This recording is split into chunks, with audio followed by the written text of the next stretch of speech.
Bem-vindo ao podcast. A gente conhece novas pessoas, conta histórias, compartilha ideias e explora novos lugares. Eu sou Kepler Lafayette e a nossa convidada de hoje é a advogada Ana Manuela, que ela é mestre em energias renováveis, com especializações em direito de energia, contratos no setor elétrico e em gestão de pessoas. Ela é advogada, gerente jurídica, diretora jurídica, tanto da Interligação Elétrica Garanhuns quanto da Sind Energia. Ela tem atuação tanto na América do Sul quanto na Ásia, conta com 18 anos de experiência empresarial no setor elétrico e de indústria, e estamos prestes a descobrir como ela transforma ideias em ação. Ana, é um prazer tê-la aqui conosco hoje. A gente vai começar o nosso primeiro bloco, que é chamado de Quem é Você, Como Foi Sua Jornada, através da seguinte pergunta. Você começou a trabalhar muito cedo na escola da sua mãe. Como essa experiência moldou sua visão sobre o trabalho em equipe e a importância de uma gestão ética? Sem dúvida. Olá, Kepler, é um prazer estar aqui participando dessa nova formatação da Paradigma com esse podcast. Vai ser um momento, eu acredito, de bastante descontração, onde eu vou poder trazer um pouco aí do que vivenciei, como você acabou aí de mostrar, né? E nessa primeira pergunta, quando você pergunta o que impactou como eu trabalhei cedo, na verdade, a minha mãe, ela tinha uma escola e desde muito cedo ela não gostava que eu ficasse só em casa, então eu fui criada dentro desse ambiente, né? Tanto vendo minha mãe ali empresariar, como também tendo que ajudar de certa forma. Porque era uma escola pequena, era em Paulista, né? Numa região metropolitana aqui de Recife, não era uma grande escola, né? Assim, não tinha digamos, uma grande estrutura, porém, ela sempre prezou pela qualidade, fazer tudo muito bem feito e dar o melhor dela, né? Então, ela na condição de educadora e empresária, ela sempre quis ali extrair o máximo. Então, eu cresci vendo minha mãe dedicar bom tempo da vida dela ali à escola, e já que ela não poderia, às vezes, estar tanto tempo dedicada à maternidade, ela me introduziu nesse ambiente. Então, foi essa simbiose aí de atividades que eu ficava ali dentro para estar perto da minha mãe, ao passo que ajudava também. Então, desde cedo eu sabia das obrigações que tinha que ter com os funcionários, da responsabilidade também em pagar os funcionários nas datas, em arrecadar, em fazer pagamento de impostos, e ver que as contas não estão fechando, e qual vai ser a forma que vai ter para fechar as contas esse mês, também reinvestir o que ganha, nem tudo que vê. Muita gente olha, né, para como é hoje, assim, também, é isso que eu trago muito para a minha vida. Uma empresa, tem tanto de lucro, mas o que a gente precisa é investir também para poder ter esse retorno, né? O que é lucro, o que é o apurar, exatamente, ter toda essa diferença, né? Que a gente, brincar de empreender não é fácil, né? É uma atividade bastante séria, que por isso que a gente vê, né, depois tantos sonhos desmoronando ou sendo interrompidos, porque precisa de um planejamento. Isso. E acima de qualquer coisa, precisa de uma conduta ética, né? Uma responsabilidade perante terceiros, daqueles que você vai estar prestando seu serviço, o teu comprometimento com o teu público, assim como dos funcionários que também vão compor ali o teu empreendimento, a tua marca, o teu nome. Né? Então, assim, é realmente um aglomerado de valores que a gente precisa para poder ter esse crescimento e também ter uma trajetória profissional com louvor digna. Você mencionou que sua mãe era uma exímia empreendedora. Poderia nos contar um pouco sobre como ela te inspirou a seguir uma carreira de sucesso e quais foram os valores que você herdou dela? Pois é, muito disso aí que eu te contei, né? É a vivência. Eu acho que foi muito da vivência ali, de estar próximo aos funcionários, a valorizar a quem estava formando aquele empreendimento. É realmente um trabalho em equipe. Não adianta ninguém sair à frente sozinho, né? Então, assim, todos têm que estar comungando daquele mesmo ideal, daquele mesmo propósito.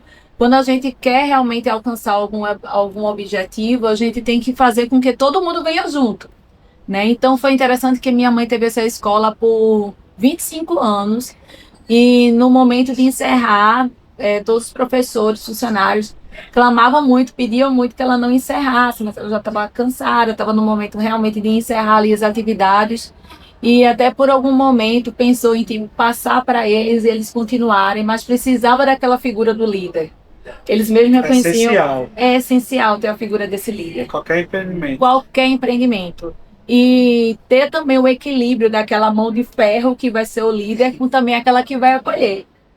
Então isso daí eu olhava assim para minha mãe e via como ela conseguia desempenhar isso com maestria. E o que eu tento fazer hoje é não perder esse acolhimento nesses momentos, sabe? Nos momentos difíceis que a gente precisa, ao mesmo tempo ter esse pulso firme para tentar seguir no negócio, né, no objetivo. Essa é uma questão muito presente na vida do empreendedor, mas que eu tento, da minha vida pessoal, fazer com meu filho. Eu quero ser para ele o melhor amigo que ele vai ter na vida dele. Ele ainda é muito novo, tem 4 anos, mas eu vou ser o melhor amigo que ele tem, mas ao mesmo tempo eu tenho que ser o pai. É quem vai botar na linha, né? É quem vai botar na linha, exatamente. É isso que a gente precisa, e você sabe, né, o quanto é difícil a gente alcançar esse equilíbrio aí.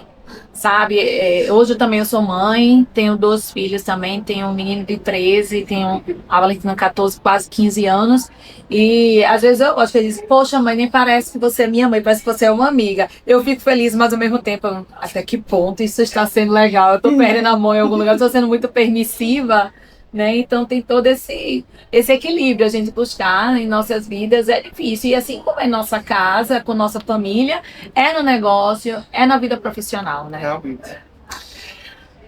O que levou a você a escolher o direito e o que te atraiu em um nicho tão específico como foi o tema do seu TCC, que foi o direito da tecnologia da informação? Ah, pois é.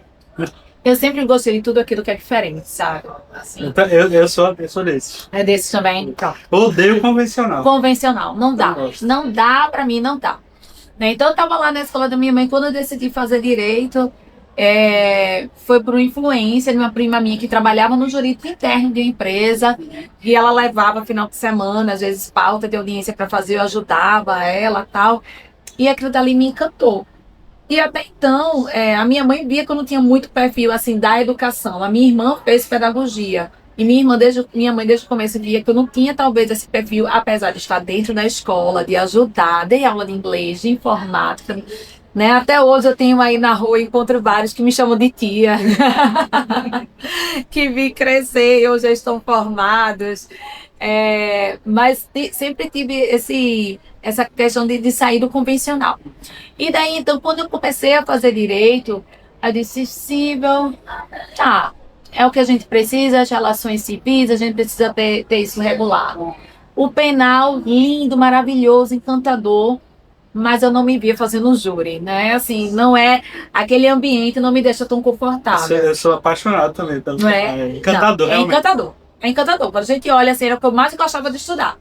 Mas para atuar, não era um ambiente confortável para mim. E analisando bem as áreas, né, dentre tantas, eu tive a influência também. Eu fui estagiar. Meu primeiro estágio foi com o então, hoje, desembargador Demócrito Reinaldo Filho. Acho que ele é primo de uma pessoa que a gente entrevistou alguns episódios atrás, Rodrigo Maia Galvão.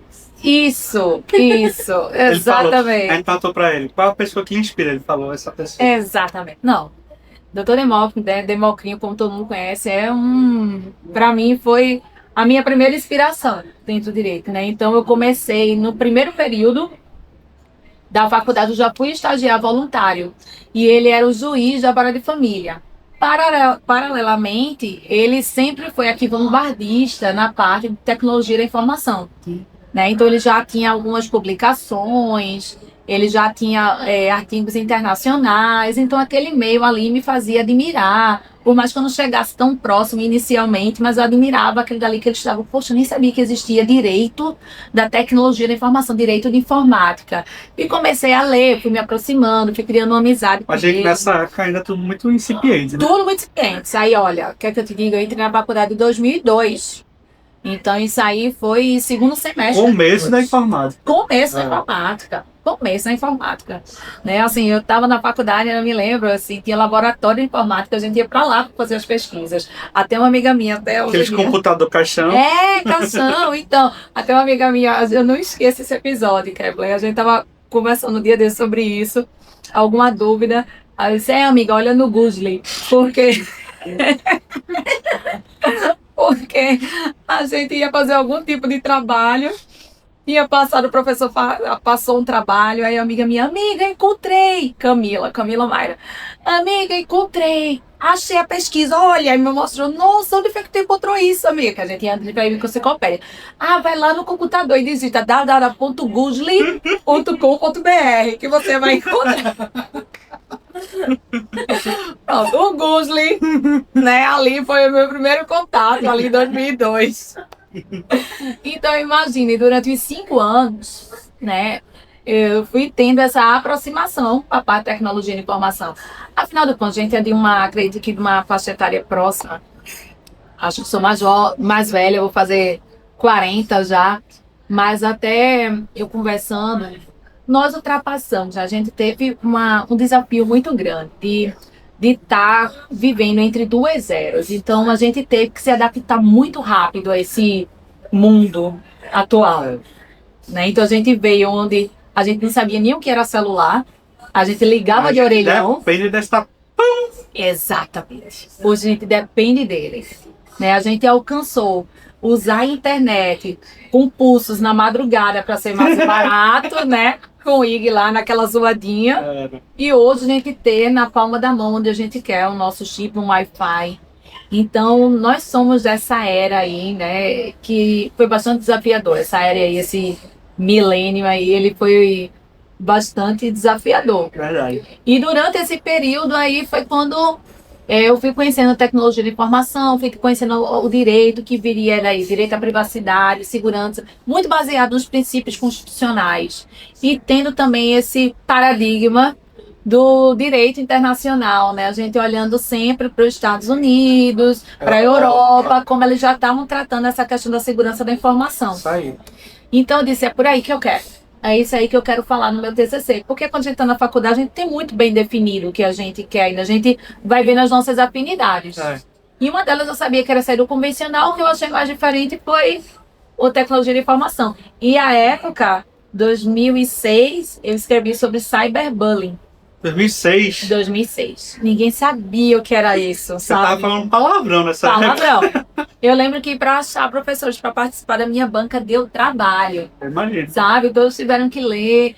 E eu também fui fazer uma pesquisa fora. Na época, eu ainda lembro que até o Jornal do Comércio procurou. Ainda fiz uma colunazinha lá para eles. Mas era tudo muito incipiente. Ninguém disputava falar muito bem. Não sabia bem o que era isso. Uhum. E hoje eu olho, assim, quando eu vejo as campanhas. Nossa, que legal, assim, que eu consegui, assim, me antever, sabe? Assim, não é um mérito. Eu acho que você foi visionário. Isso, é querer usar do direito, né? Ter como no direito um instrumento de realmente de garantia e de regulação.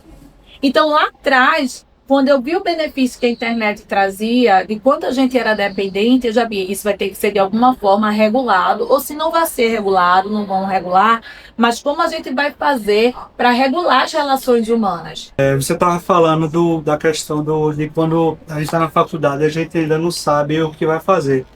E aí eu me identifiquei muito, porque primeiro eu acho que o sistema educacional que a gente vive hoje em dia está falando é imprestável. Aí o segundo, que aí é uma coisa que me remete à minha experiência. A faculdade americana, nos 2 primeiros anos, você faz todas as cadeiras abrangentes. Sim. Aí você tem 2 anos, chega na faculdade, tem 2 anos para decidir. Você não escolhe o que você vai fazer, você escolhe a faculdade. Na faculdade você cursa os 2 anos. Nesses 2 anos você tem 2 anos para escolher o curso que você vai fazer. E aí, eu achei interessante você falar isso, porque realmente eu acho que o sistema educacional, ele não funciona, que é bem normal, é o americano. que tem esse direcionamento, né? Tem essa base. Isso. E daí você segue, né, o seu caminho, o seu direcionamento. É muito isso. E no direito, ele deixa muito essa porta aberta mesmo, né? Porque a gente vê de tudo e ao mesmo tempo você sai pronto para quase nada. Boa. Vê tudo e sai pronto para quase nada. Você quer abrir seu escritório próprio, como é que vai administrar? Como é que vai administrar? Inclusive, por falar nisso, como foi a experiência de montar uma banca de advocacia com amigos logo no início da carreira? Quais foram os maiores desafios e aprendizados dessa época? Pois é, então, foi muito legal, muito bacana, assim, foi um apoio grande que eu tive do meu amigo, né? Eu me formei, e aí? Como é que a gente vai fazer? E agora? O que é que a gente vai? Vamos para o mercado de trabalho? Vamos para o mercado de trabalho. Mas o mercado de trabalho, como é que tá? Como é hoje a estrutura dos... Hoje eu digo lá em 2007. Como é hoje a estrutura dos escritórios, né? Então, muitos contratam você como advogado, tal. A gente sabe que o que pagam inicialmente a um advogado recém-formado é baixíssimo. E diante desse momento, um amigo meu, vamos botar uma banca, e um outro amigo dele, que virou um grande amigo meu, irmão também, Arthur Pessoa, Rafael Lobo e Arthur, aí vamos botar uma banca, bom, a gente colocou essa banca e foi uma experiência maravilhosa, maravilhosa, onde remeteu, inclusive, a esse período lá, que eu tinha minha mãe como inspiração da exímia empreendedora, né? E dali foi, sabe assim, um gatilho, sabe, Kevin? Onde eu vi, assim, tudo, assim, a gente atrás de cliente, fechando os contratos, final de mês, ter que tirar para pagar as contas e ali dividir, e aquela luta, e vamos lá, o comercial, vamos fechar, fecha aqui, outro contrato aqui, vamos dividir no final do mês, e quanto é que tá? Opa, ainda não tá bom, vamos continuar. A gente sabia que isso todo o início é realmente difícil, e que o período para você realmente, quando você não tem um apadrinhamento, como você não tem uma carteira de cliente já repassada para você, como você não já tem uma indicação de grandes contratos, é difícil, né? Então teria que dar esse tempo. Porém, eu me formei em 2007 e casei em 2007, tudo no ano só. E eu sempre fui aquela que sonhava pela minha independência financeira. Eu sonhei com isso, tá? Casei, a época bem casada, tal. Logo quando me casei, meu marido na época, né? Hoje meu ex-marido, mas a época ele me deu toda a estrutura, ele incentivava muito que eu fosse fazer concurso, eu não queria concurso, eu sempre soube que eu queria advogar, e fui para a banca. E lá a gente montou o escritório e eu comecei a amargar também um pouco desse vício. E dali um ano depois eu já engravidei, queria ter a estabilidade que não tinha, e agora? Eu grávida, quando eu parar, quem vai fazer as audiências? E como é que vai entrar o dinheiro? Eu quero ter meu dinheiro, eu quero comprar as coisas. A gente não pode estar comprando, porque quando a gente é empreendedor, a gente tem que ter um planejamento financeiro muito certo, né? Nada pode ser a prazo, tudo tem que ser à vista. Eu recém-formada ali, cheia dos sonhos, das vontades, recém-mãe, e não tinha nenhuma garantia para isso. Né? Então, eu ainda lembro quando eu estava perto de ter a Valentina, eu cheguei para os meninos e disse: gente, eu tô com vocês, mas eu vou precisar dar uma parada agora. E perto de ter Valentina, né? E eu senti muito porque eu não ia ter como tirar, né, meu prolabore ali. Aí até que eles me deram uma força: não se preocupa, tal, você tá com a gente, não vai ter problema. Mas eu sabia que ao mesmo tempo não era justo. Ficou passando esse sentimento, assim. E daí, então, eu tive uma oportunidade, como a gente já começou a atender algumas empresas, eu tive a oportunidade de trabalhar num outro escritório, me chamou para ser advogada lá. E aí eu vi a oportunidade, que eu disse: eu não quero empreender, não. Eu lembrava da minha mãe, do sufoco que era: não, eu quero trabalhar numa banca, quero ter o meu certo, ainda que seja pouco certo. E foi essa opção que eu fiz. Aí saí lá dos meninos, mas até hoje, meu Deus, a gente tem uma relação de amizade maravilhosa. O Arthur Pessoa continuou com o escritório, está muito bem, o DTRP hoje. Rafael Lobo depois saiu, também foi para a empresa, quando viu que eu tomei uma trajetória de empresa, também foi. Mas foi uma opção naquele momento, quando eu fui mãe e precisei dessa garantia naquele momento, queria muito ter, aí disse: não, eu tenho que trabalhar em algum lugar onde eu consiga ter um salário maternidade, que eu consiga ter minha licença, que eu possa curtir esse momento da maternidade também. Que eu não conseguia, porque na verdade, com 15 dias de parida, eu tive que fazer uma audiência, porque não tinha outra pessoa para fazer. né? Então, é complicadíssimo. Então, quando eu tive a oportunidade de ir para o escritório que me chamaram, agarrei e fui. Aí foi muito nesse momento aí, mas foi ótimo, né? Ali no início. E naquele momento também eu pensei no seguinte, eu disse, escritório pode ser uma alternativa. Eu gosto disso daqui. Mas naquele momento eu pensei, eu preciso ter uma base, eu preciso me especializar para depois vir para o escritório. Eu acho que eu preciso ter essa especialidade. Eu não queria estar ali sendo uma generalista, ser uma banca generalista como mais uma. Eu senti a necessidade de me especializar em algo, eu estava recém-formada e precisava disso. Então, por isso que eu fiz essa migração para um outro escritório, onde eu comecei a atender lá só empresa. Então, eu estava onde eu queria, que eu amo essa vida dentro de empresa, mas eu estava tendo como cliente, Sim. né, e não como dona. Sim. E foi sensacional, foi muito bom. Quais foram as maiores diferenças que você viu nesse período? Você sair do empreendedorismo ou... Para no caso, estar trabalhando, né, para uma banca. É muito disso daí. É a questão da responsabilidade naquele momento que eu podia ter de estar entregue ao que eu queria me especializar. Eu não tinha que estar me preocupando tanto com as questões administrativas, se no final do mês ia ter dinheiro para pagar as contas ou não, sabe? Do escritório, de manter isso daí. Sim. Naquela hora eu queria me especializar, queria focar na profissão, no que eu tinha escolhido, de viver aquilo dali da forma mais intensa possível. Então essa foi a diferença, porque na verdade quando você decide empreender, vem todo um back-office aí atrás de... Como se fosse um caminhão atrás de você, né? Não é fácil, não é fácil, não é fácil mesmo. Agora, falando um pouco do setor de energia, o que é que te fascinou nesse setor a ponto de você se dedicar a ele por 13 anos consecutivos? A energia é minha paixão.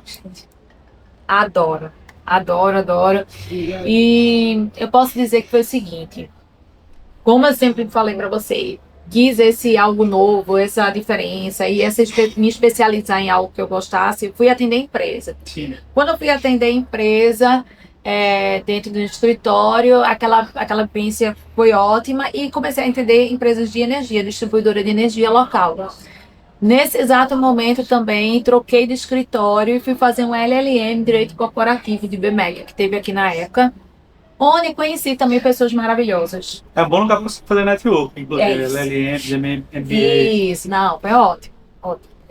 Então fiz amizades assim maravilhosas, profissionais inspiradores, né, que acompanho até hoje, e são um suporte para mim, são inspiração também para mim. E foi uma turma muito especial, que me levou até que me incentivou. Estava pensando em fazer um mestrado fora, estava pensando em fazer um mestrado em Portugal, mas estava com um filho pequeno, mas sempre, sabe assim, ímpeto de querer o mais, sabe? E confesso que não era uma condição muito fácil, não. Porque até então, nesse momento, minha mãe já tinha fechado a escola, estava aposentada, era eu e eu, assim, eu tinha que trabalhar para poder ter, né, esse dinheiro para investir em mim, na minha carreira. Mas só que eu estava com filho pequeno, eu comecei com Renato Canuto, que foi meu professor de contratos, que é para mim, um profissional brilhante, inspirador também, eu conversando com ele sobre essa minha vontade, esse meu desejo de fazer um mestrado fora. Ele, não, Aninha, vamos fazer um LLM, Direito Corporativo, vou fazer também, vamos? E para mim foi ótimo, né? Então imagina ter um apoio daquele profissional que foi meu professor, tá indo fazer o LLM fazer junto comigo. Tá. Exatamente, foi o máximo, foi o máximo. Na época eu estava trabalhando no escritório de Robson Menezes, e o Robson também, na época, eu contei para ele, eu vou também fazer. Então, o dono do escritório que eu trabalhava foi fazer, o meu professor foi fazer, e chegando lá, encontrei uma turma massa, a Ana Vasconcelos, né, que... Queridíssima. Queridíssima, meu Deus, a Carol Bessa. Também, outra queridíssima. Né, foi uma turma, Gustavo Escobar, também, outra queridíssima. Foi uma turma, sabe, muito especial. E o Humberto, que estava na época também nessa turma, ele era o gerente jurídico dessa indústria de aerogeradores. E ele abriu essa vaga lá na empresa, comentou lá no LM, olha gente, vou abrir vaga para advogado. Estava trabalhando no escritório do Robson. E todos sabiam que eu tinha vontade de trabalhar em empresa. E o próprio Robson, que era dono do escritório que eu trabalhava, ele disse, se candidata a essa vaga. Ah, tá. Sabe? Então, assim, abriu as portas ali para mim. Ele vai ser candidata. E já era dentro da energia que eu já estava gostando de atender como cliente, né? Como distribuidora. E tive a experiência de tentar a vaga numa geradora de energia, investidora de energia, indústria de aerogeradoras. E fiz essa seleção, que, gente, foi super desafiador para mim, na minha carreira. Eu lembro até hoje, assim, dava junto com meus colegas ali de LLM também, que são profissionais maravilhosos. Eu disse, eu vou para pelo menos tentar. Era lá em Suape, e quando eu vi, fui aprovada para a vaga. Então, fiquei trabalhando lá em Suape, na indústria, durante 4 anos. Essa indústria depois fechou as operações aqui no Brasil. Quando ela fechou, eu saí e fui para essa transmissora de energia que eu estou até hoje. Então, tive a experiência de trabalhar como advogada externa na distribuição, como advogada interna dentro da geração e agora como advogada interna também na transmissão. Então, quase todas as etapas de energia eu fui. E nesse caminho aí, a energia é muito específico, sabe? Assim, a gente precisa da base do direito, mas ela é muito específica. E a gente precisa estudar muitas regulações. Uhum. E as normativas da ANEEL, os procedimentos de rede, a gente precisa estar com engenheiros do lado para poder entender um pouco isso daí, esses procedimentos. E a partir daí foi quando eu decidi me especializar cada vez mais. Aqui em Recife não tinha essas especializações, corri para São Paulo, ficava ainda a cada 15 dias, fiz o curso lá e me especializei em energia pela BDE. Depois fiz outros cursos isolados, FGV, fiz na FIA e sempre tentava me aprimorar ao máximo. Fiz também grandes amigos lá que me ajudam também até hoje. Conheci várias bancas e toda essa network, esse conhecimento, como eu digo, eu sempre gostei de estar do lado de quem sabe. Eu nunca vi como concorrente, eu sempre vi como um aliado, uma oportunidade de aprendizado. Essa é a diferença no mindset, do vencedor para o perdedor. Exatamente, eu acredito nisso e é nessa linha que eu sigo, sabe? Até hoje eu digo, eu gosto de falar com quem sabe. Vamos lá, me ajude aí. Ó, e ligo mesmo, assim, eu tenho a cara de pau. Tô com isso daqui para resolver, o que é que você acha? Tô pensando em fazer assim, assim, assim. Tem o Alberto, que é do escritório KMX em Curitiba, que prestou serviço para mim lá na época da INSS. Até hoje eu aperreio ele. Ele sabe, você é meu coach, meu guru. Aí ele, pra que você liga para mim? Você já sabe. Eu disse, não, que eu quero alguém para trocar ideia. Olha, a mensagem dele é: acredito mais em você. Isso. Ele disse, não, ele foi assim, um dos meus grandes incentivadores, até hoje é. Pra que você tá ligando para mim? Você sabe como é que é. Você sabe como é que faz, sabe? Desde o começo. Porque ele era advogado externo, eu era advogada interna lá na WPE, na Unipower, na INSS. E às vezes quando eu ligava para ele, para que você tá me ligando? Você sabe como é que é? Vai lá, faça assim. Nossa, eu tenho um carinho e uma gratidão imensa por Alberto até hoje. Ele foi que me tornou cada vez mais confiante no que eu queria, sabendo que eu tinha capacidade de resolver. Eu revisa aí, ele, Ana, eu tenho que fazer, eu não vou estar revisando essa tua peça agora. Eu tenho que fazer. Cara, você me manda esse negócio aí com 15 lojas. Eu sei que você estudou e fez, tá ótimo, vá. Eu acho que é esse tipo de pessoa que a gente tem que ter do nosso lado. Isso aí é primordial. Isso daí sabe? E eu digo isso, eu preciso até hoje. Então, por isso que hoje eu sempre ainda continuo buscando, assim. Eu tenho grandes amigos que eu faço dentro do setor elétrico, porque é muito bom a gente ter essa troca. E essa falta que às vezes eu sinto aqui também. Sim. Sabe? Por isso que eu estou tão disposta.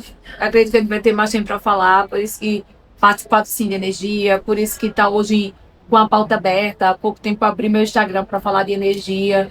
Porque às vezes você quer ter alguém para trocar uma ideia de algo que você viu, de que não entendeu. Sabe? Eu digo que eu estou sempre estudando. Então, a gente não sabe de tudo. Então, sempre toda troca é bem-vinda.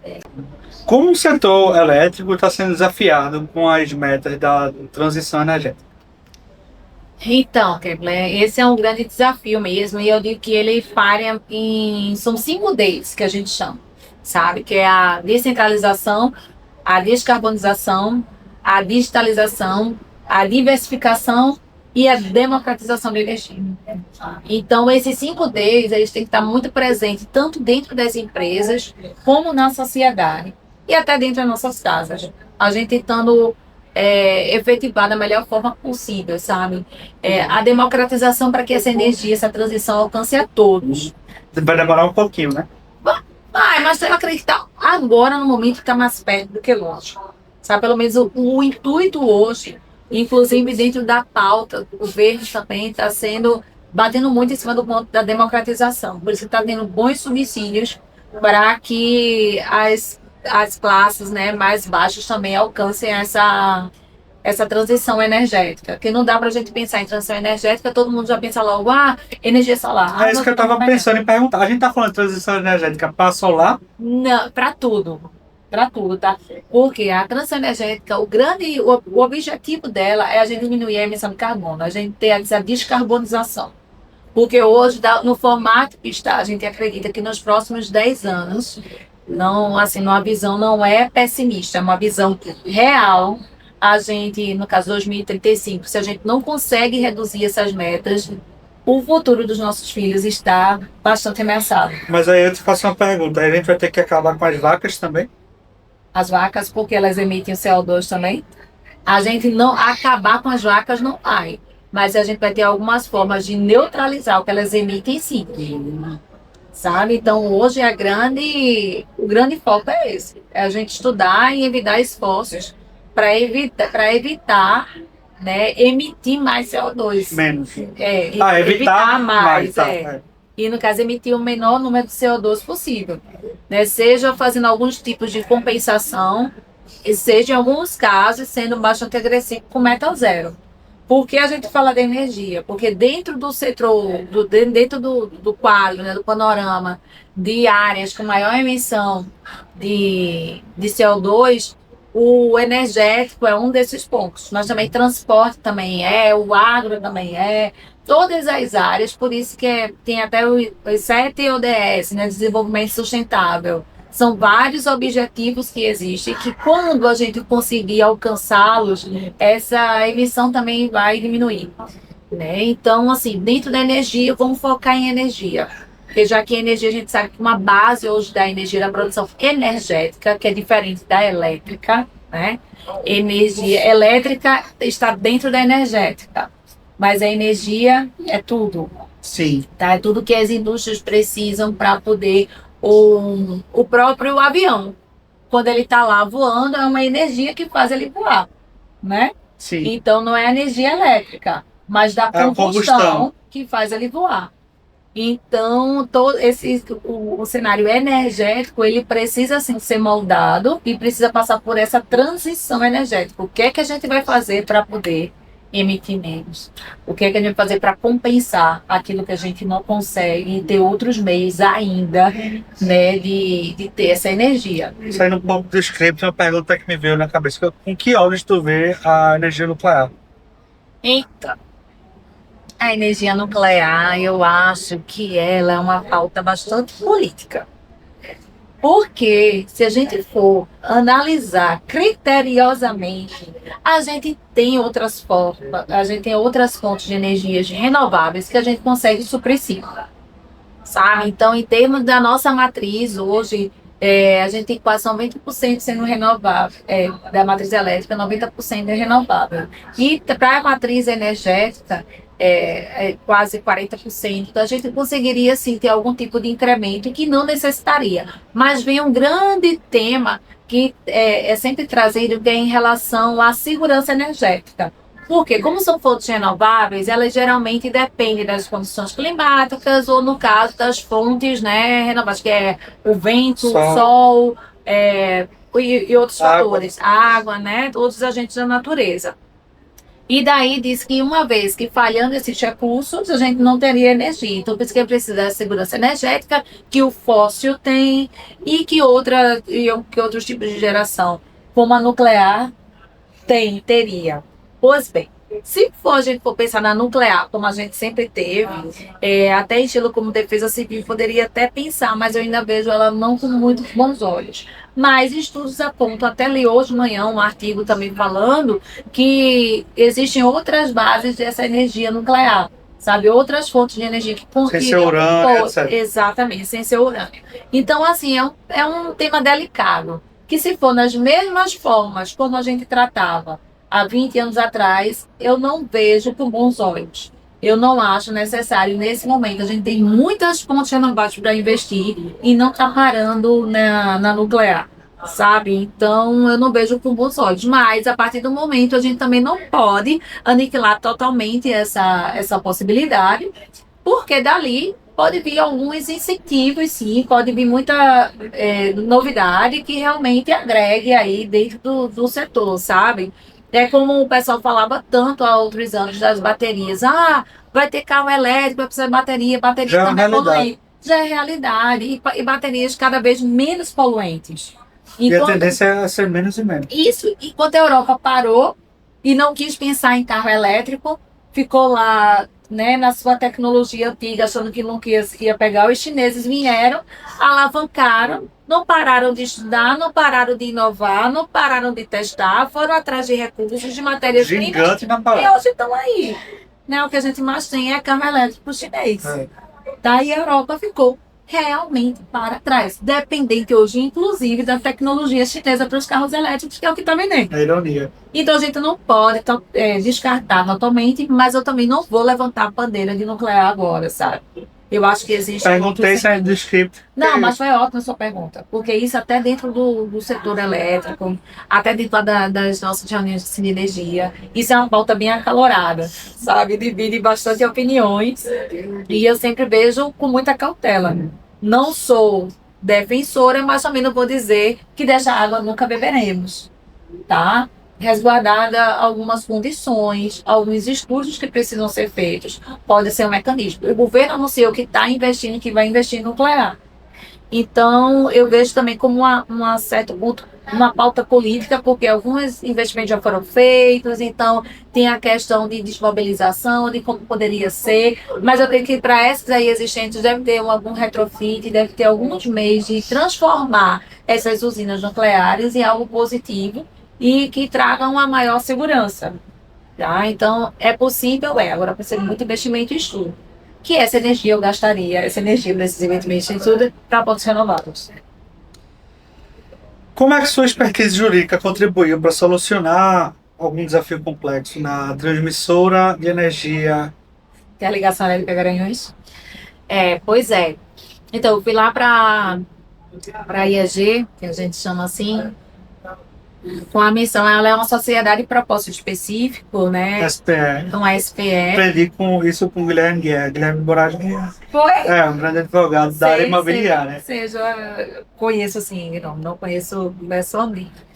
Pois é, então é uma sociedade de propósito específico formada por duas grandes, maiores empresas, né, de energia do Brasil, que é a Eletrobras, Chesf, e o grupo, né, ISA-CETER, que é a companhia de transmissão lá de São Paulo, né, que ainda tem de São Paulo.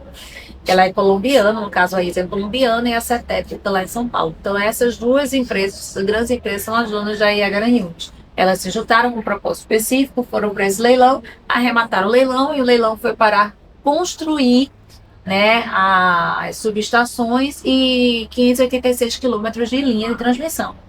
Quando eu cheguei, inclusive fiz, antes de ontem, 10 anos de empresa. Parabéns. Obrigada, 13 anos de IE Garanhuns, então cheguei recém-criada a SPE. Embrionário. Foi embrionário mesmo.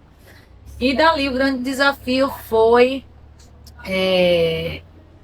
indenizar as propriedades que ficavam ao longo da linha de transmissão e nos locais também da casa faixa de servidão e desapropriar as áreas de subestação. Foram 4.240 propriedades.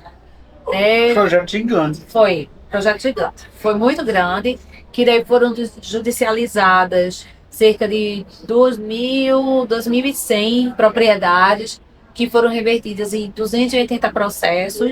E hoje, ao longo desses 10 anos, esse que eu vejo feito, a gente só tem 14 processos ativos. Então a gente indenizou todo Mais de 90%. mais de 90%. Hoje é o mínimo. E que esses processos que estão ativos ainda é porque tem alguma irregularidade processual. A gente não conseguiu, às vezes, citar outra parte, problema de inventário, sabe? Mas o que podia ser feito, a gente fez. E com indenização, onde o papel social também. Eu fiz questão de priorizar isso dentro da IA Garanhuns, que a gente não adianta a gente falar em transição energética, em implementar rede, de aumentar, né, a integração dentro do sistema elétrico e a gente não tratar da democratização. Sim, Por que é onde um eu estou 5D. passando, né, o que é que eu estou fazendo por aquelas comunidades? Como é que a gente está tratando? Qual é o valor que eu estou indenizando? Interessante. Então, as pautas de valores geralmente são muito baixas. Inclusive, o orçamento inicial, quando você vai para o leilão, que a ANEEL coloca para esses valores de indenização, é baixíssimo. Então, quando a gente vai tentar negociar, há muita resistência. E com isso, a gente lá dentro da empresa, com uma política interna mesmo, de governança e também pensando pelo lado social, a gente tentou atualizar os valores dessa pauta, né, trazendo para as condições locais. E com isso, formando também o nosso orçamento, a gente contabilizou, colocou todos os resultados, né? Nosso balanço é auditado, publicado, né? Tá aí para quem quiser conferir. E a gente conseguiu fazer esses acordos e indenizando pelo valor justo essas propriedades. Então foi um desafio grande. Além disso, a parte regulatória também. O que é uma transmissora de energia? Então, que é uma transmissora de energia. Né, todos se confundem. A gente tem a geradora, vocês pensam logo na usina, pensem em Paulo Afonso, pensem naqueles parques eólicos que vocês passam mostrando do Ceará e Rio Grande do Norte. Isso. Ali são as usinas, né, são as geradoras. E dali, aquela energia que está sendo gerada, ela precisa chegar até a nossa casa. Para chegar na nossa casa, essa energia que ela é captada, ela passa por uma subestação de energia. Tipo aquela que tem na frente da Regimento Cardoso. Nos Cardoso, né? Regimento Cardoso. Tipo aquela que tem no Bongi. Também, mas ali é de 250 para 69. Aquela dali é já transformando para chegar na sua casa. É um passo Calma antes, aí, né? passo antes. A gente estava falando da de 500 kV. A de 500 kV ela vai pegar da energia mesmo, assim, bruta, digamos assim, de como ela está sendo gerada e vai ser transformada ali de 500 kV até se transformar também na de 250, que ela também dá uma reduzida para poder chegar até na distribuição. Então, essa daí é grande, é de 500 kV. Então, é onde ela pega mesmo Luiz Gonzaga Garanhuns, que é vindo de lá de Paulo Afonso, tá? Aí depois tem Garanhuns Pau Ferro, que em Pau Ferro, que é ali próximo à aldeia, tem outra subestação de energia, que é da Interligação Elétrica Garanhuns, também está lá, no CHESF também está lá, nós somos acessantes, inclusive. Depois tem Garanhuns, Pau Ferro, no caso, tem Campina Grande, para Campina Grande também tem uma outra parte que nós estamos acessando também dessa subestação. E essas subestações de energia são de 500 kV, onde vem aquela geração de energia que é transformada para ela ser distribuída. Tá? Imagina que o Brasil... Você está falando de watts, né? Quilowatts, KV? KV, quilowatts, exatamente. Então, você imagina que... Eu sempre comparo o seguinte. O Sistema Integrado Nacional, tá? O Brasil, ele é todo ramificado, cheio de linhas de transmissão, repleto. Ele é todo interligado. Menos o Norte, que por isso que teve toda aquela questão do apagão lá. O Norte, nem todo ele é interligado. Carro das Florestas? Também alguns obstáculos geográficos impedem isso, mas hoje em dia eu não vejo nenhum problema para a tecnologia. Digamos que também tem um entrave político aí. Tá. Né? Mas focando, sim, poderia ser. Atrapalha um pouco, mas nem tudo é só floresta e poderia ser implantado em alguns locais. Então, toda a malha, né, existe toda a malha de transmissão do Brasil e ela é interligada, por isso que é chamado Sistema Integrado Nacional, ou SIM. E daí, toda a energia que é gerada, ela é jogada nesse SIM. Que esse SIM vai distribuindo, vai transmitindo para todos os lugares do Brasil. Então, a energia não é carimbada. Digamos assim, a energia que produziu aqui tem que ser consumida aqui. Não, ela é jogada no sistema. Ela é contabilizada como a demanda total do que a gente precisa para abastecer o Brasil. Tá? E a partir disso daí, por isso que o pessoal fala, o Nordeste está exportando energia para o Sul, para o Sudeste. Só para a gente entender geograficamente, sim, porque a maior parte das usinas estão aqui. Mas essa energia dita, ela é jogada numa piscina. E dali ela vai sendo distribuída e abastecida até chegar na casa de todos. Então tem essas transmissoras de energias que recebem essa energia, essa usina, 10 usinas dessa energia, que é transformada essa energia e transmitida essa energia. Transmitida até a parte das lites, né, que é a interseção de transmissão e a distribuição, onde depois ali ela é transformada em energia de 69 para chegar na casa de vocês e poder... 110 ou 220. Exatamente, 110, 220. Então, é essa transformação de energia que está no papel da transmissão. Aí tem o papel também da distribuidora, que hoje, por exemplo, aqui em Pernambuco é a Neoenergia. Então, ela é que distribui.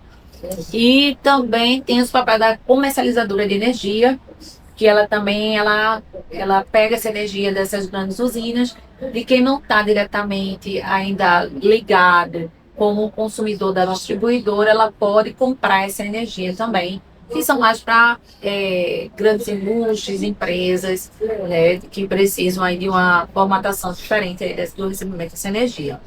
Então, na IE Garanhuns, quando eu fui trabalhar, era por ser uma transmissora de energia, é uma concessão pública, porque, na verdade, é papel do Estado fornecer, Estado que eu digo nação, Brasil como um todo, fornecer essa energia, né, a todas as pessoas, é um direito garantido nosso, é para a nossa subsistência. Então, o Estado deveria oferecer. Eu acho isso um absurdo, porque a água é essencial para a gente viver, devia ser de graça. De graça. A energia parte do mesmo princípio, né? Questão de subsistência. É por isso que existe aqueles planos de subsídios para baixa renda, né? Existe uma condição especial, políticas públicas, né, para atender essas pessoas. E que eu sou também total defensora, inclusive escrevo sobre isso também, né, sobre a universalização do acesso à energia, do acesso à água. E isso vem muito por meio de uma concessão pública. E essa concessão, quando entram, né, quando essa SPE foi criada, foi por meio dessa concessão, desse leilão, dessa licitação, é para tentar fazer esse empreendimento com o menor preço.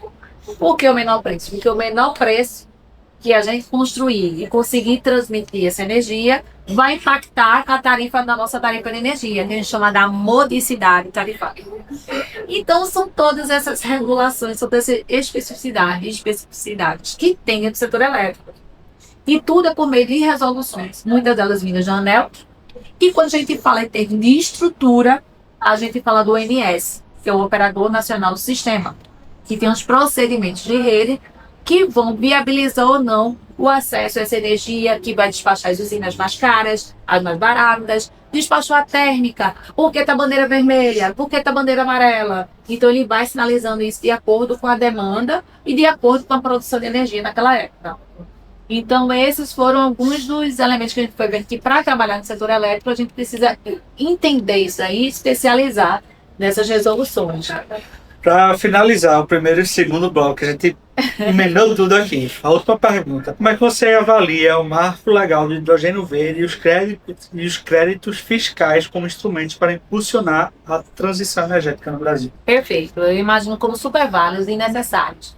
Inclusive agora, de 15 a 18 de outubro, estarei em Manaus, no Congresso Nacional de Transição Energética, Internacional de Transição Energética, né, onde um dos pontos é essa democratização da energia. Lá vem eu batendo esse ponto aí, porque através dessas políticas públicas, através das políticas públicas que a gente vai alcançar essa transição energética. A gente não pode estar trabalhando isso aí separado, só ao nível empresarial.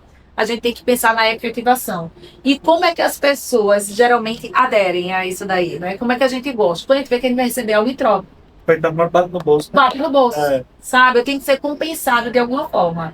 Isso tanto em nível de grandes empresas, como também para cidadãos, para pessoas comuns. Com certeza. Então, a partir do momento que a gente fizer esses créditos fiscais, quando vê que vai ter algum tipo de benefício, as empresas adotando energia verde, limpa, o selo verde, tentando descarbonizar suas operações, e vendo que vai ter um retorno de alguma forma. Porque, veja, eu sou defensora, inclusive, da economia circular.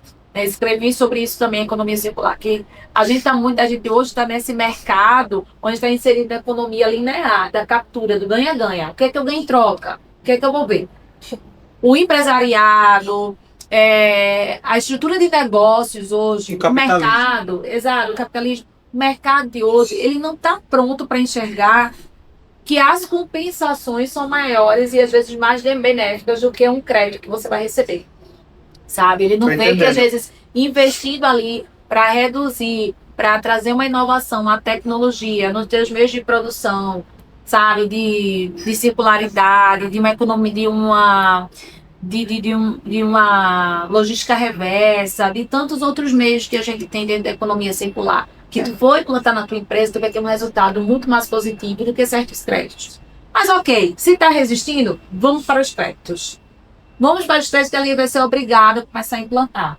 Ele vai sentir a necessidade, opa, eu vou investir aqui, mas ele consegue imaginar o BPL dele, ele consegue ver o TJLP dele, ele já consegue ver os indicadores dele trazendo esse retorno.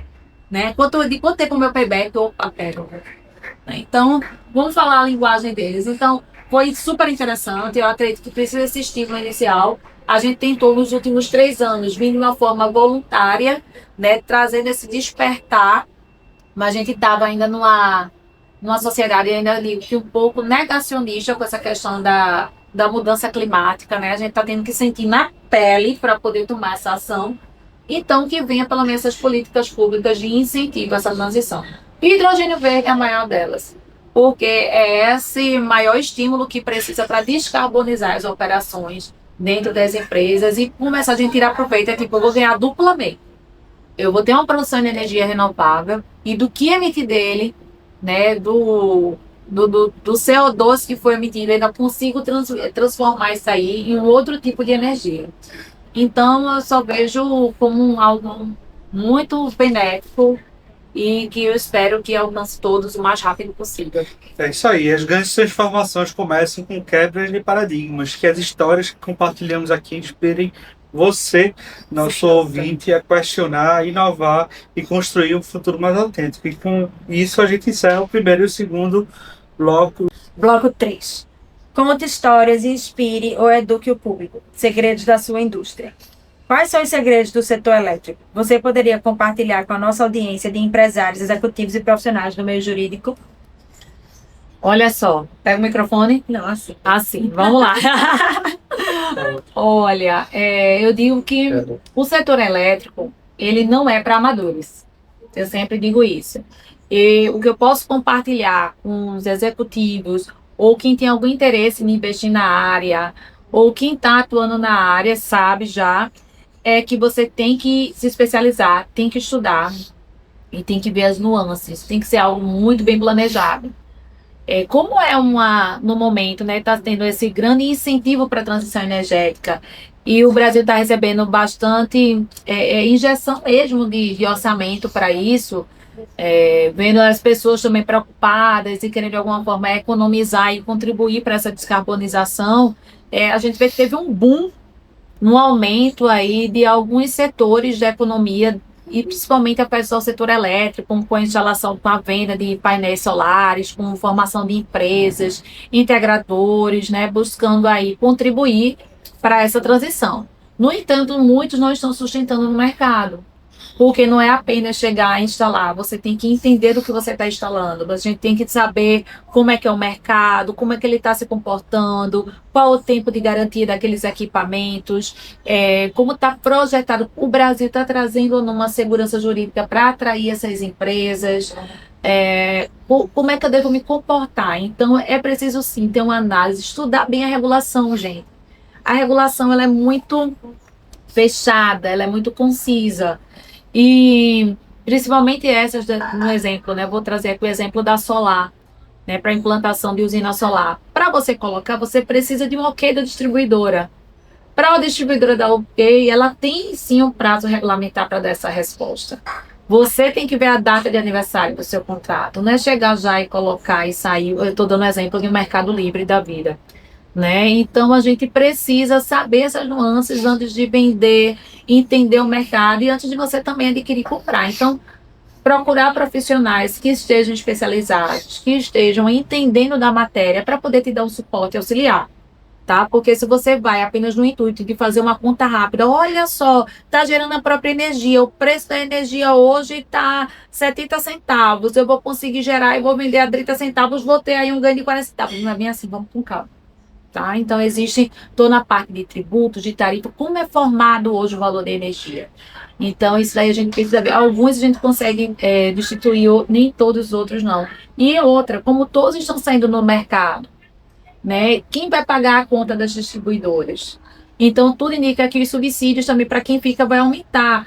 mas não pode aumentar só para quem fica. Então vai ter que redistribuir para aqueles que também saem.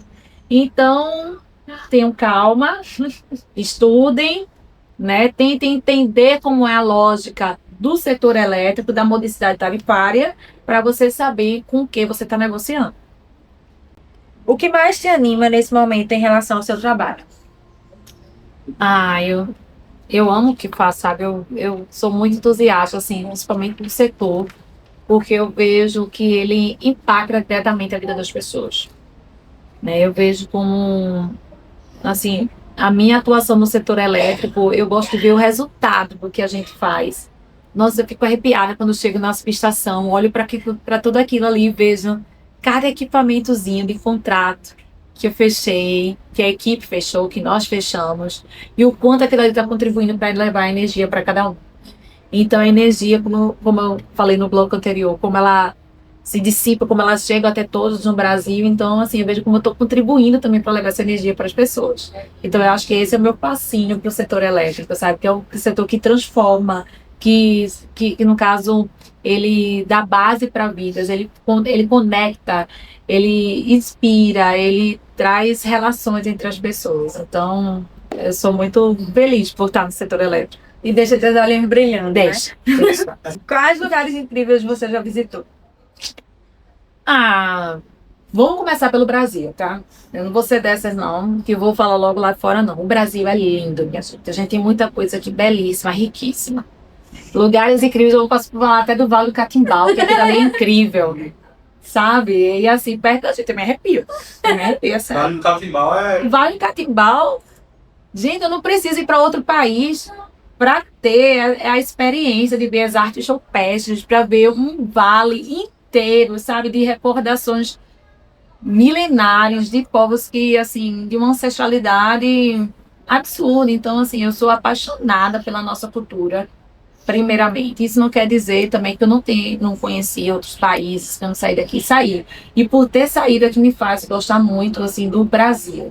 Então, eu sou encantada também muito pela natureza. Acho que por ser energia, né? Então, adoro ir para o interior de Minas, tomar meus banhos de cachoeira, sabe? Ficar ali admirando, escutando o som das cachoeiras, da água, dos pássaros. Só até um dia desse fui, compartilhei lá, um monte de gente fala comigo, São Tomé das Letras, eu fui ter uma conexão maravilhosa. Ei, como é essa ladeira lá em São Tomé das Letras? Que A pra cima pirâmide. vai lá embaixo. A pirâmide pra cima, né? Não, tem uma ladeira lá que se você botar um negócio pra cima, Ele se vai você tá pra baixo, É o ela vai pra cima. magnetismo, é o magnetismo, porque lá a cidade é toda magnética. Inclusive tem um portal que diz que você chega a Machu Picchu, tá? Eu sei. Sabe disso? Sei. Olha aí, são poucas pessoas que sabem. Sou Ricardo lá de Pipa, me ensinou. Olha aí, rapaz, vamos marcar pra ir junto, viu? Vamos embora. É muito bom, é muito bom. Então, eu gosto muito daqui, a gente tem riquezas maravilhosas, que muitas pessoas saem do Brasil para poder ter experiências parecidas, ou eu digo, nem tanto lá fora, tá? Mas, falando de outro lugar, eu fui para Dubai também, já fui em Nova York, tudo, mas assim, a gente vê em filme, a gente já sabe como é que é, não traz nada não agregou em nada. Impacto cultural que eu achei foi quando eu fui lá em Dubai, por mais que eu achasse que fosse pura gentrificação, que é o que passa na televisão, é isso, né? Só aquela parte da ostentação e tal. Mas como eu passei 2 meses lá, fui para lá estudar, fiz também uma especialização em energia lá e também fui dar uma melhorada no meu inglês e conviver com aquela cultura muçulmana ali perto, aquelas mulheres que ao passo que eu dizia, meu Deus, como é que elas aguentam? Elas eram super felizes e olhavam para mim e diziam, como é que você aguenta? Né? Então, assim, essa dualidade, né? Enquanto eu olhava para as colheres de coitadinha, elas olhavam para mim com um olhar de coitadinha e cheia dessa sacola das Gucci com os maridos dela do lado, né? Então, cada um com seus valores. Mas Bloco tá 4. assim, maravilhoso. Bloco 4, perguntas e respostas. Na sua área de atuação, você já desafiou algum paradigma estabelecido? Já, gente. Já, e foi na primeira empresa lá quando eu trabalhei. Eu fui para uma empresa que era multinacional argentina, né, dessa indústria de aerogeradores, e a diretoria era 100% de homens. E culturalmente, homens argentinos têm um quê machista, né? Mas me tratavam bem, ok. Mas aí o gerente jurídico que tinha me contratado, ele saiu da empresa, uns 6 meses que eu estava lá, algo do tipo. E daí fiquei eu assumindo a área de jurídico. Eu era uma advogada pleno na época, mas que me doei ao máximo. Eu digo que a gente só foi minha maior escola, assim. Eu fiz várias especializações, mas nada me deu, quebrou um paradigma para mim, sabe? Porque nada me deu a experiência do que eu vivi ali. E grata também a muitos colegas que trabalharam, fiz amigos maravilhosos até hoje. Todos ali me ajudaram muito e apostavam muito em mim. Porém, esse corpo diretivo, acostumado sempre a tratar com homens e sênior, quando eu era validada por até algum da gerência, não, fala com a Ana sabe disso. E muitas vezes, não vou falar. Fale com ela e você traz para mim. Então isso aconteceu várias vezes, até que muitos dos gerentes que lá estavam, né, diziam, não, a gente vai conseguir fazer com que ele reconheça o seu papel aqui. Que hoje você já está atuando como você é a responsável da área, você que faz tudo. Saí de lá 9, 10 horas da noite, não é porque ninguém pedia, não, porque eu vivia aquilo ali. Eu sou totalmente Intensa. Energia pura. Energia pura, uma coisa seríssima. Então, eu vivi aquilo dali de uma forma lá em Suape, eu em casa com a criança de 1 ano, outra de 3 anos de idade, mas eu tava ali entregue de corpo e alma. 220. 220, minha filha. Podia conectar um aerogerador que ele girava ali. Então foi muito bom isso daí. E o que foi que acabou acontecendo? Com o tempo, ele não queria falar comigo, né? Sempre mandava os outros me perguntarem. Mas no final, eu tenho que dizer a vocês que esse diretor da empresa não ia para uma reunião se eu não estivesse do lado. Palmas né? pra você. Então, foi assim um ganho, um quebra de paradigma gigante, né? Eu ainda me lembro no dia que eu pedi para sair, que a empresa ainda estava, eu sabia que a empresa estava fechando, mas ela ainda estava ativa. E eu nunca esqueço quando eu cheguei para ele que eu disse que ia sair, ele disse: não, esqueça. Eu só não posso colocar a empresa, que eu disse que eu estava saindo para trabalhar na empresa a 3 quilômetros da minha casa, que eu tinha meus filhos, que eu estava. Eu só não posso colocar a empresa a 3 quilômetros da sua casa. Mas o que você me pedir, eu faço. Você não quer vir? Diga o que é que você quer. Você quer ficar trabalhando em casa? Você quer? Me diga, por favor. Não, você esqueça, garota. Esqueça, garota, ele fazia. Esqueça, você não vai sair daqui. E na mesma hora me deu uma off-letter para ser a gerente jurídica. Linda história. Ele me deu na mesma hora off-letter para ser a gerente jurídica, assim, com um acréscimo no meu salário na época de quase 100%. Aí eu, gente, o que é isso, sabe? Ele, não, você não vai sair. E aquela atitude dele para mim foi muito mais valiosa do que o valor, sabe? Do que aquela off-letter que eu tava recebendo. Porque se fosse pela off-letter, eu teria ficado. Mas a atitude, assim, tipo, eu me emocionei na época. Se eu falar, vou emocionar de novo. Posso não. Porque foi uma quebra de paradigma, realmente, de fato. Na sua experiência, como a colaboração entre diferentes setores ou disciplinas contribui para quebrar paradigmas e criar soluções inovadoras? Eu acho que todo mundo tem o que contribuir. Então, eu sou totalmente multidisciplinar, né? Na empresa, eu gosto de estar no chão de fábrica, gosto de falar com o operador, gosto de entender como é que funciona, gosto de entender do que é feito, sentar com o financeiro. É assim que a gente pode contribuir, principalmente como jurídico, que é uma área facilitadora para todas as áreas. Eu não posso estar falando de energia sem saber como essa energia é produzida, de onde ela está vindo, do porteiro, o papel dele ali, da importância dele, do que vai passar, do que não vai. Então, o resultado a gente só tem quando a gente consegue trabalhar em equipe, entendendo uma importância do outro no resultado final. Então, isso para mim é essencial. Perguntas bate-bola. Vamos lá. Uma palavra que define você. Energia. Um livro que marcou sua vida. O Milagre da Manhã. Um filme que você ama. Ai, gente. A Noviça Rebelde. Eu amo. Um momento que você não esquece. Quando eu entrei para o mundo jurídico dentro de empresas, quando eu recebi aquela carta proposta dizendo que eu estava selecionada e que eu ia trabalhar no jurídico interno de empresa de energia. Isso para mim foi um momento inesquecível. Aí você pergunta, aí você tem filhos? Não foi o momento de nascer os seus filhos? Pô, mas isso aí faz parte do processo natural, todo mundo sabe, gente, eu não vou esquecer. Mas dizendo, o impacto na minha vida, um paradigma foi isso daí. Um prato que você não resiste. Um filé maravilhoso.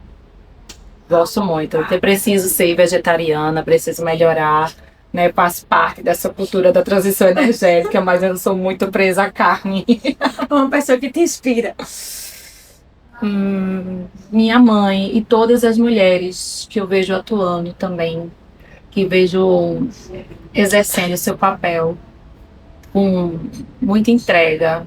Eu tenho profunda admiração. Tinha várias, mas escolho a minha mãe para representá-la. Um sonho ainda não realizado.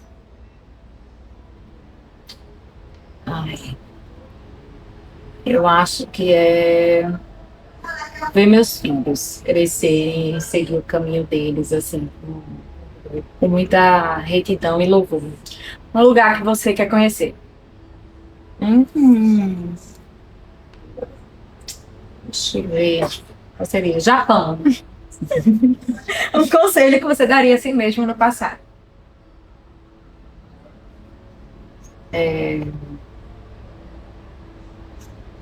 Que eu daria a minha no passado.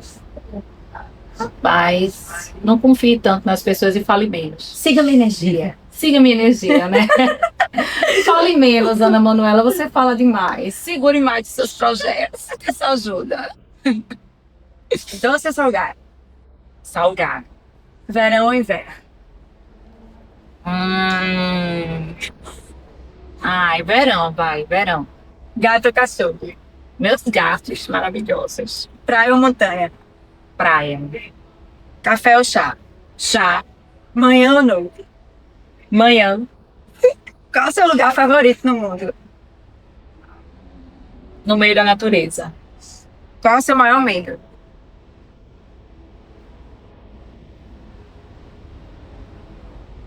Rapaz, não tenho muito medo das coisas, não. Ficar no escuro.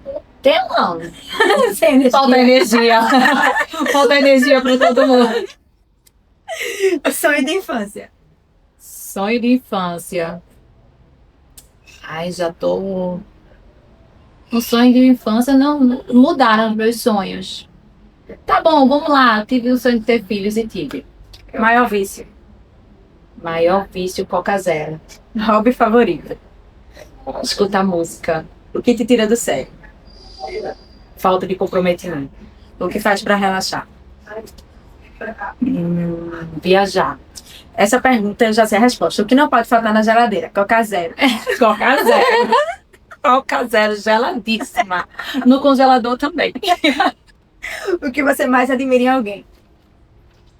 Ai, eu acho que é honestidade. Qual é a hashtag do sucesso? Tamo junto, Manu.